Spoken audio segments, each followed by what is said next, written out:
Sounds good. Talk here. When I was telling you like that, when the Bonaventure made friends with the early settlers, such as William Lucan and William Foster, and they helped build the cattle station around. Such as it was during that time, and they were living in harmony. What a surprise they got, the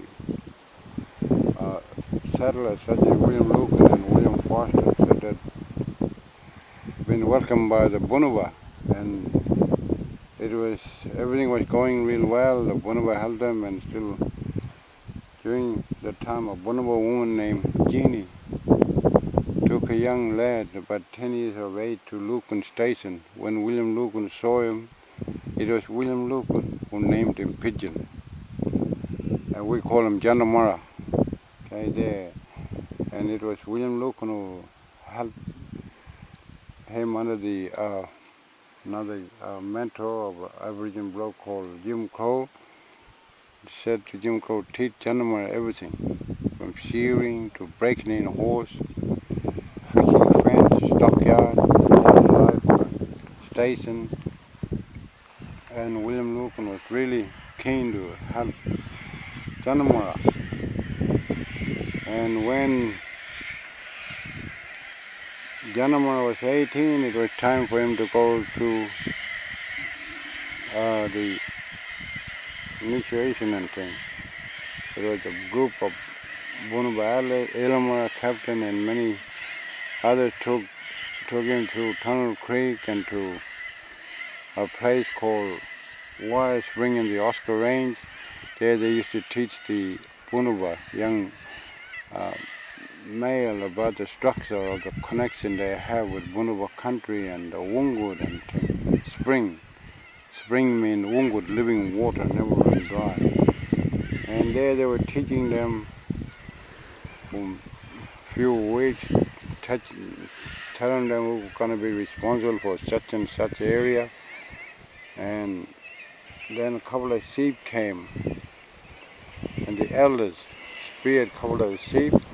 And when the station manager found out about the killing of 2 sheep, and he sent a message to Derby, when the police came, took Elamara captain and many of the Bonaventure elders to, even Jandamarra, to Derby prison. When they got there, Elamara and captain was sentenced to 6 months of hard labor, but somehow Jandamarra, they put him aside, and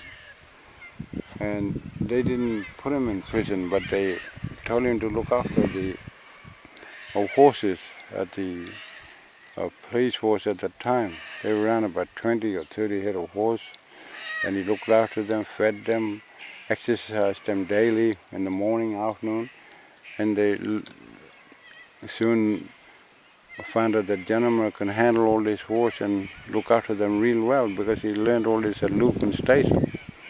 And it was a different lifestyle for Jandamarra to live in the township of Derby, and different lifestyle from living out here. And in there, my friend, we got a theme in my culture called the skin name.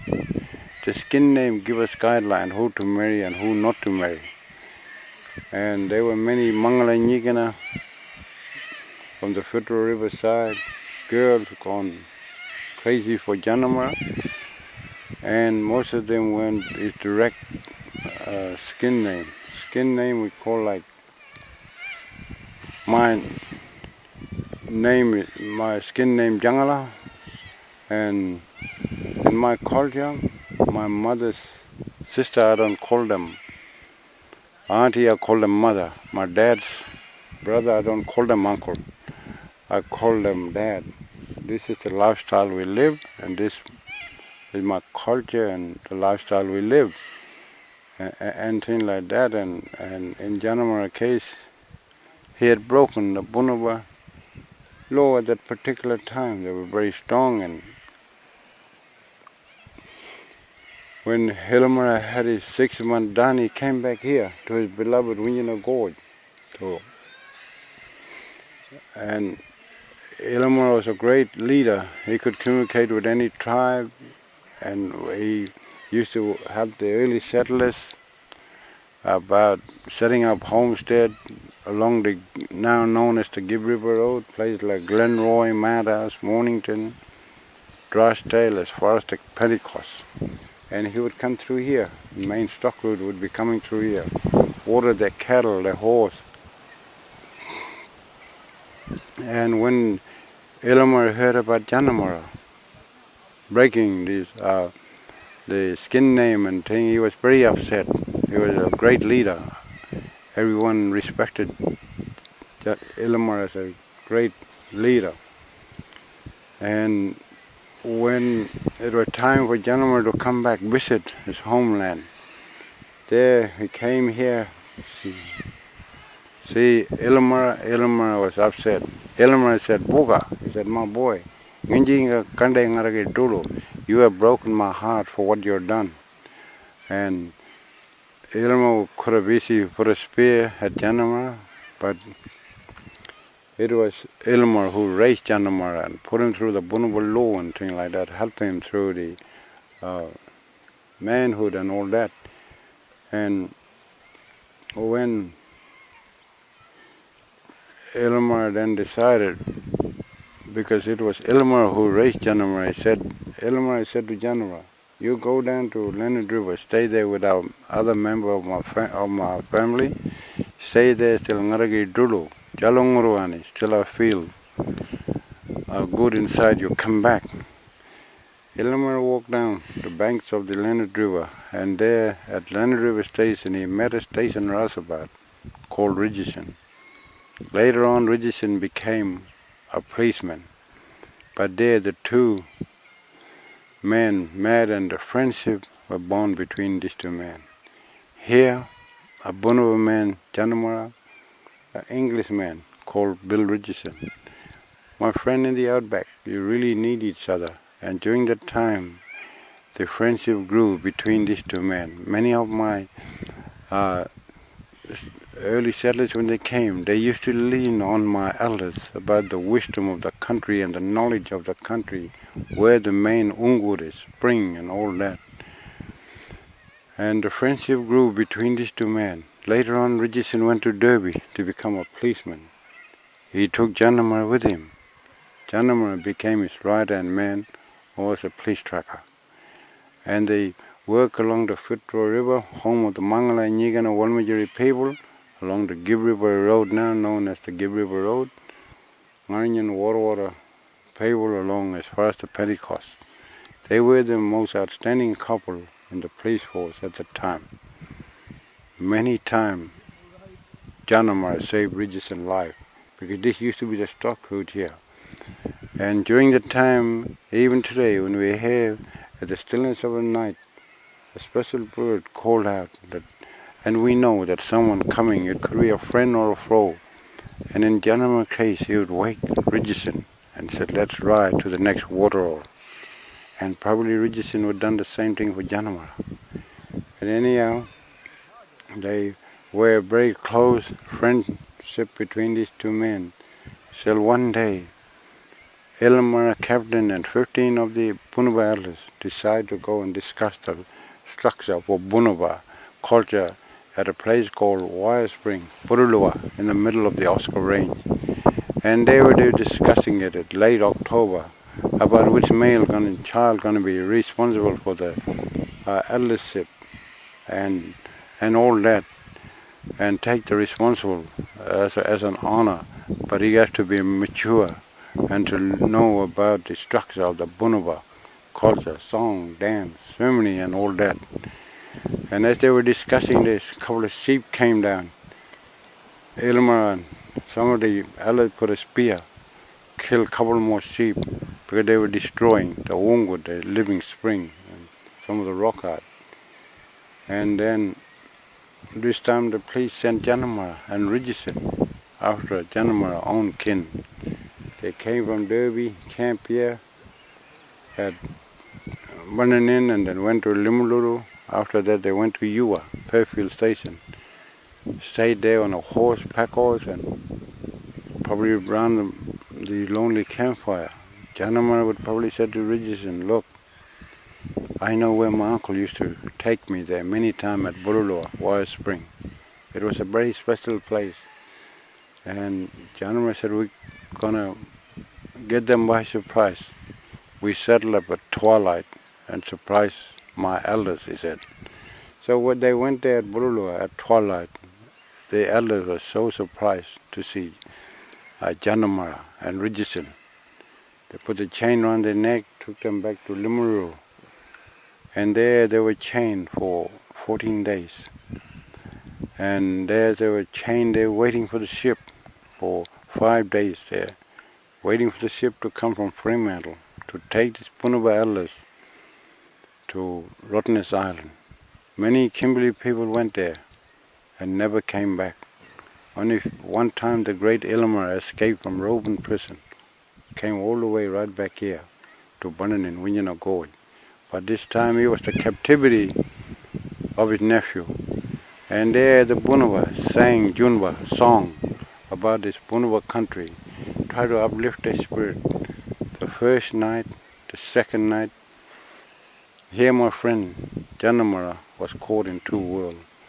One with his tribal elders, another with his friend and partner Richardson. The third night Jandamarra shot Richardson, set his elders free, and took up to the Napier Range. And there he got the 44 Winchester and said to them, Kramani, Milanjangidiji, you see this, he said when he held the 44 Winchester. Thoroughly waraway, Yarong Omoy, we shall stand strong and fight for our country. And the warfare lasted for nearly 3 years. And after that, about 3 weeks later, the droving team came from Glenroy, brought the cattle here, led by the head drover called Burke, and his outsider was Gibbs, and they had 3 Aboriginal stockmen with them. Nugget, Jackie, and Felix was driving the wagon. They camped here. This was the overstop for the cattle, to water the cattle, and then take them to Derby. But it was here, couple of the Aboriginal stockmen saw the footprints of my great Jandamarra, and they warned Burke. And Burke said, don't worry about Jandamarra, he could be far away, hiding. But suddenly, Jandamarra appeared from this rock here and shot Burke right here, around there. And then Gibbs tried to jump on his horse and gallop away, but Jandamarra shot him on the shoulder, and the Bunuba elders pulled him down with a spear. And this was a warfare that lasted for nearly 3 years. Many times the police tried to instruct you, but his main hideout was in Tunnel Creek. And many times they tried to get Jandamarra. They held the other remaining Bunuba was still friendly to the police and the station manager. They held a false corroboree just around here, the sand there, the sand bank where we walked around. Yeah. And the police told the Bunuba to hold a false corroboree there, hoping they can get Jandamarra during the 3 years of his warfare, and they slaughtered about 20 kids and women just here. And after that, they were trying many times to try and get Jandamarra. For many days and weeks, and his main hideout was in Tunnel Creek. But with him, he had his elders. They were very special elders to him, spiritual healers. They gave him spiritual power until he became a Jalanguru, a man of spiritual power, given to him by his elders. And this was very special. When the other Aboriginal trackers heard about him, they left the police force, and the police force was really worried and real bugged. They didn't know what to do, and they tried to figure a way of getting Jandamarra, and they found another Aboriginal bloke. And he wasn't from this area. He was from the other group from the Pilbara area. And he had the same spiritual power like Jandamarra. And they used him to get Jandamarra at the Tunnel Creek. And my friend, this is a very sad story. But again, we must go on. And we are slowly doing that. Very slowly. When I say we, Bunuba, have joined partnership with Wesley College from Melbourne. They send their kid to Leopold Station as a place called Urumalai School. They do a studio school there. And the Bunuba and the Wesley College from Melbourne been doing this for several years. They send their kids from the Wesley College to the remote Kimberley and Leopold Station there, do the station odd job and things like that. And the Kimberley kids go up to Wesley College for a block of 3 months as exchange. And this is the future I'm talking about building the relationship and going ahead. And again, we slowly got a native title, and the Bunuba and Parks and Wildlife can have a joint management of this area. And looking at the future development and management of Parks and Wildlife, Bunuba, Bush Heritage, this is the future I'm talking about. Okay? And all of that about the arrangementship of all. And slowly I just want to finish up. Okay?